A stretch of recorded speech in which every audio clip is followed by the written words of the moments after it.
If there's one takeaway from the corpus of footage that we spent 3 weeks looking at, it's that the January 6th committee lied.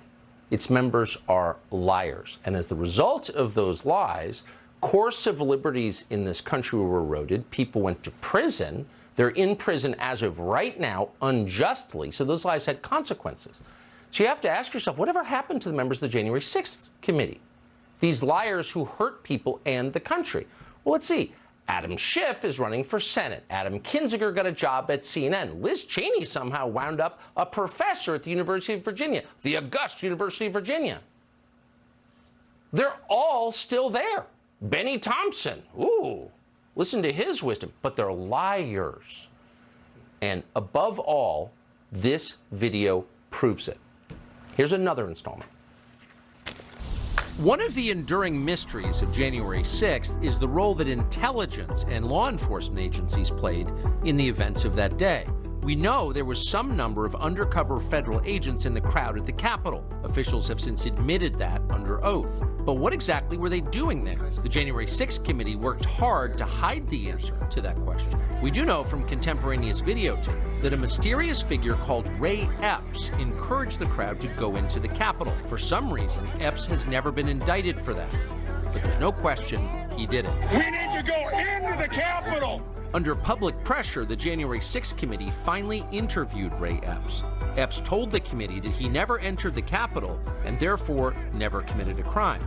His text messages showed that at 2:12 p.m., he boasted to his nephew that he had, quote, orchestrated the protests at the Capitol. He admitted he helped get people there. Yet, curiously, congressional Democrats consider Ray Epps an ally, not an insurrectionist. Tonight we can tell you that at the very least, Ray Epps lied in his sworn testimony to the January 6th committee. Epps testified that when he sent the text messages to his nephew, he had already left the Capitol grounds to return to his hotel room. That is not true. The surveillance footage we found shows that, in fact, Ray Epps remained at the Capitol for at least another half an hour.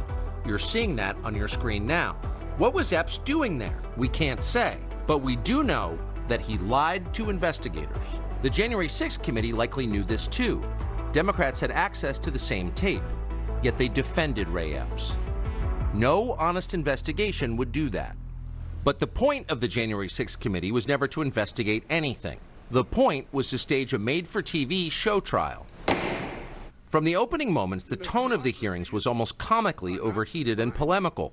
There is not a tragedy in American history that Democrats didn't liken to the protests of January 6th. I'm from a part of the country where people justify the actions of slavery, the Ku Klux Klan, and lynching. How staged and fraudulent was the work of the January 6th committee? Democrats hired a Good Morning America producer called James Goldston to dramatize the footage they released. They even dubbed in audio to make the pictures more sensational, as in a docudrama. The networks carried it all live, as if it were real. But Donald Trump was far from the only target. The enemy is within the House of Representatives. Within hours of January 6, Democrats alleged a conspiracy. They claimed their Republican colleagues had helped to plan the breach of the Capitol building. There was never any evidence this was true, none at all, yet it was widely repeated. Our colleagues are continuing to engage with white nationalist extremist groups, the most violent attack on the Capitol since the War of 1812. At one point, the January 6th committee publicly accused Republican Congressman Barry Laudermilk of Georgia of leading a reconnaissance mission through the Capitol building the day before. They were looking for some member of Congress that was involved in all this. The surveillance tape that we reviewed shows this story is a lie, and the Democrats on the committee knew it was a lie when they told it. The so-called reconnaissance mission Democrats alleged was nothing more than Congressman Laudermilk giving a guided tour to his constituents from Georgia, none of whom were, quote, insurrectionists. Laudermilk didn't even take the group inside the Capitol building. They walked through a congressional office building down the street. The FBI totally cleared them.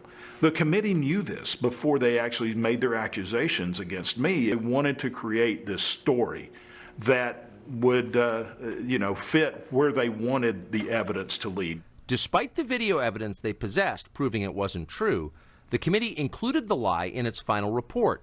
Protesters, it says dramatically, quote, took a tour of the Capitol with Representative Barry Laudermilk, during which he took pictures of hallways and staircases. If you read the final report, it was a manifesto against Donald Trump. That's all it was. When the committee wasn't accusing Republican office holders of planning riots on January 6th, it was accusing them of running away from those riots like cowards. In the case of Senator Josh Hawley of Missouri, the committee and their allies accused him of both. Josh Hawley is a To prove that Josh Hawley was a coward, the committee released video of him loping out of the building on the afternoon of January 6th with a police escort.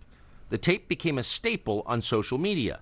Democrats laughed with derision. Later that day, Senator Hawley fled after those protesters he helped to rile up stormed the Capitol.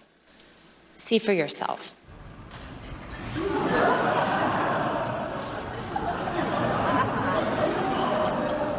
But in fact, the surveillance footage we reviewed shows that famous clip was a sham, edited deceptively by the January 6th committee. The clip was propaganda, not evidence. The actual videotape shows that Hawley was one of many lawmakers being ushered out of the building by Capitol Hill police officers. And in fact, Hawley was at the back of the pack. The coward tape was a lie, one of many from the January 6th committee. One of many is for certain. Thomas Massie serves in the Congress. He did then, he does now. He represents the Commonwealth of Kentucky. Congressman, thank you so much for coming on. I have never seen members of Congress accuse the other, I mean, there's usually a kind of fraternity in the Congress. You're all members of Congress, 435, accuse their colleagues unfairly, without any evidence at all, of committing felonies. What's your response to this, to the lying from your colleagues in the Congress? You've exposed so many lies tonight with these tapes that it's changed my perception of what happened 2 years ago, and I was there. The tapes of people milling peacefully about. And my hat's off to your producers for sitting over there and going through hours of this. Yes, but I would love to unleash the resourcefulness of the American public on these videos. I think they should be released. You know, I think it's poppycock that they can't be released because of some security issues. Look, I'm the one who's supposed to be secured by these buildings, and I'm not worried about releasing them. They need to be released. In fact, there was a Rasmussen poll that just came out. This showed over 80%, 78% of Democrats and 86% of Republicans say that all the videos should be released. And they should, because as you said, Tucker, you didn't have facial recognition software there. We also we need a complete catalog of all of the feds who were there.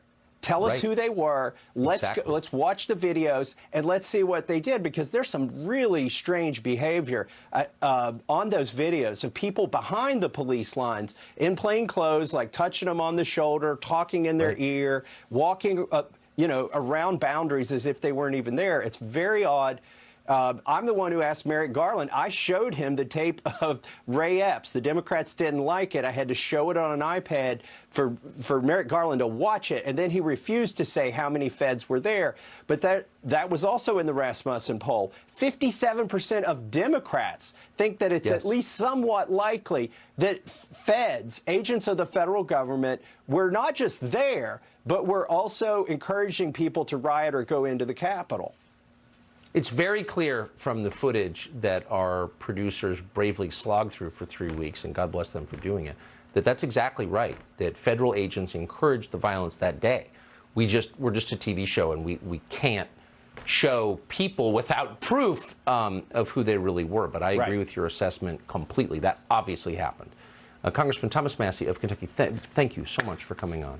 Appreciate it. Thanks, Tucker, for getting this out there. Of course. By the way, we're not, of course, in charge of this video. We don't own this video. There's a limit to the decisions we can make about it. But we have more, and we're going to show it to you tomorrow. More surveillance footage from January 6th, including an interview with a top Capitol police officer who was there and who raises a lot of pretty shocking questions about the Capitol Police response to January 6th. And keep in mind, the Capitol Police, as a force, is controlled by the Speaker of the House. And at that point, it was Nancy Pelosi.